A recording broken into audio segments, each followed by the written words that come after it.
Hello, ഇന്ന് ഒരു ചെറിയ വലിയ ലോങ് വീഡിയോ ആണ് കേട്ടോ, കുറേ നാളുകൾക്ക് ശേഷം. So welcome to my channel. കൂടെ കൂട്ടാൻ മറക്കല്ലേ. ശരിക്കും പറഞ്ഞാൽ ഒരു മാസം മുന്നേ ഉള്ള വീഡിയോ ആണിത്. എറണാകുളത്ത് പോയ വഴി, അവിടെ നിന്ന് തൃശ്ശൂർ, അത് കഴിഞ്ഞ് ഊട്ടി, അങ്ങനെ കൊടൈക്കനാൽ, പിന്നെ മൂന്നാർ, തിരിച്ച് വീട്ടിലേക്ക്, അങ്ങനെ ഒരു റൂട്ട് മാപ്പ് ഉണ്ടാക്കി പോയ പോക്കാണിത്. ഇടയ്ക്ക് വന്നൊരു വീഡിയോ ഇട്ടില്ലെങ്കിൽ നിങ്ങൾ എന്നെ മറന്നു പോയാലോ, അതുകൊണ്ടാട്ടോ ഇടയ്ക്കെങ്കിലും ഒരു വീഡിയോ ഇടുന്നത്.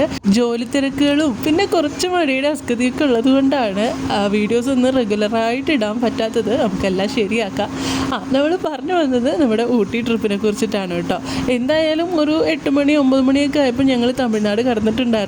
ഫുഡൊക്കെ കഴിച്ചിട്ട് ഞങ്ങളൊരു 1 മണി 2 മണിയോട് കൂടിയിട്ട് ഊട്ടിയിൽ എത്തിയിട്ടുണ്ടായിരുന്നു കേട്ടോ. ഞങ്ങൾ കാറിൽ തന്നെയാണ് കിടന്നിറങ്ങിയിട്ടുണ്ടായിരുന്നത്. രാവിലെ എണ്ണീറ്റ് പല്ല് തേപ്പും പിന്നെ അടുത്തൊരു കട കണ്ടുപിടിച്ച് ചായ കുടിയൊക്കെ കഴിഞ്ഞിട്ട് ഞങ്ങൾ നേരെ ഒരു റൂം എടുത്തിട്ടുണ്ടായിരുന്നു കേട്ടോ. പല്ല് തേച്ചിട്ടില്ല എന്ന് കേട്ടോ ഞാൻ പറയണത്, പക്ഷെ പല്ലൊക്കെ തേച്ചിട്ടുണ്ടായിരുന്നു. നിങ്ങൾ കണ്ടതല്ലേ ഞങ്ങൾ പല്ല് തേക്കണേ. പറഞ്ഞു വന്നത്, ഞങ്ങൾ നേരെ ഒരു റൂമൊക്കെ എടുത്ത് കുളിച്ച് ഫ്രഷ് ആയിട്ട് നേരെ പോയത് ബ്രേക്ക്ഫാസ്റ്റ് കഴിക്കാൻ വേണ്ടിയിട്ടാണ്. നമ്മുടെ ഒരു മലയാളി റെസ്റ്റോറൻറ്റ് ഉണ്ടായിരുന്നു. നല്ല അടിപൊളി ഫുഡായിരുന്നു കേട്ടോ. അവിടെ 3 ആളും 3 ടൈപ്പ് ഓഫ് ഫുഡുകളാണ് വാങ്ങിച്ചത്. അതുകൊണ്ട് അതെല്ലാം ഒന്ന് ടേസ്റ്റ് ചെയ്തു. അത് കഴിഞ്ഞിട്ട് നമ്മൾ നേരെ പോയത് ഒരു ഗാർഡനിലേക്കാട്ടോ. വീട്ടിൽ അമ്മയ്ക്ക് കുറച്ച് ഈ ചെടികളുടെയും പൂക്കളുടെയും ഒക്കെ അസ്കതി ഉള്ളത് കൊണ്ട് അമ്മയ്ക്ക് കൊടുക്കാൻ വേണ്ടിയിട്ട് ഞാനൊരു റോസ് ചെടി വാങ്ങിക്കാൻ വേണ്ടിയിട്ടാട്ടോ അവിടെ കയറിയത്. ഈ ചെടികളോടൊന്നും വലിയ താല്പര്യം ഇല്ലെന്ന് പറഞ്ഞാലും കുറച്ച് പൂക്കളൊക്കെ ഇങ്ങനെ കൂടി നിൽക്കുന്നത് കാണുമ്പോൾ ജസ്റ്റ് ഒന്ന് നോക്കി ഒന്ന് ഭംഗി ആസ്വദിക്കാറുള്ളവരാണല്ലേ നമ്മൾ പലരും.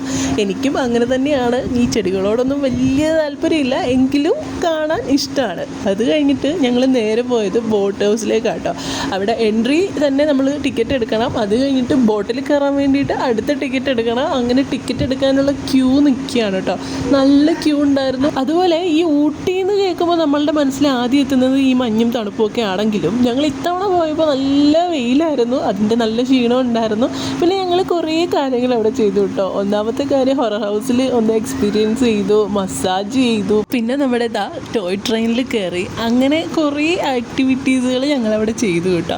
പിന്നെ ഞങ്ങൾ നേരെ പോയത് പൈൻ ട്രീ ഫോറസ്റ്റിലേക്കാണ് കേട്ടോ. കുറേ ആലോചിച്ചതിന് ശേഷമാണ് ഞങ്ങൾ അവിടെ ചെന്നത്. എന്തുകൊണ്ടും അവിടെ ചെന്നത് നല്ലൊരു തീരുമാനമായിട്ട് പിന്നെ ഞങ്ങൾക്ക് തോന്നി. കാരണം എന്താണെന്ന് വെച്ചാൽ, ഞാൻ പറഞ്ഞിരുന്നല്ലോ ഊട്ടിയിൽ നല്ല ചൂടായിരുന്നെന്ന്.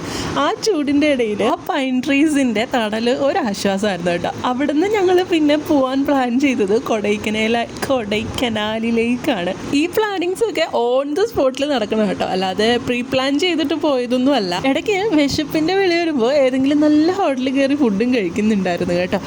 അതിൻ്റെ ഇടയ്ക്ക് കൊടൈക്കനാലിന് മുന്നേ ഞങ്ങൾക്കൊരു പ്ലാൻ ഉണ്ടായിരുന്നു, ദൊണ്ടപ്പെട്ട അങ്ങനെയാണെന്ന് തോന്നുന്നു പറയുന്നത്. നിങ്ങൾ കണ്ടില്ലേ ആർച്ച്? അവിടെ പോയിട്ടുണ്ടായിരുന്നു. നല്ല വ്യൂസും കാര്യങ്ങളൊക്കെ ഉണ്ടായിരുന്നു. അതൊക്കെ കണ്ടു. അവിടെ എത്തിയപ്പോഴേക്കും നമ്മുടെ വെതർ നന്നായിട്ട് അങ്ങോട്ട് മാറിയിട്ടുണ്ടായിരുന്നു കേട്ടോ. നല്ല മഞ്ഞും തണുപ്പും ഒക്കെ ആയി തുടങ്ങിയിട്ടുണ്ടായിരുന്നു. കോട ഇറങ്ങുന്നുണ്ടായിരുന്നു. അപ്പോൾ ഇത്രയൊക്കെയാണ് ഊട്ടിയിലെ വിശേഷങ്ങൾ. ഇനി അടുത്തത് കൊടൈക്കനാലിലേക്ക്. ആ വീഡിയോസും അതൊക്കെ ഇറങ്ങും. അപ്പോൾ 1 മാസം മുന്നേ എടുത്ത ഈ വീഡിയോസ് എഡിറ്റ് ചെയ്ത് നിങ്ങളിലേക്ക് എത്തിക്കാൻ കഴിഞ്ഞതിൽ എനിക്ക് ഒത്തിരി സന്തോഷമുണ്ട്.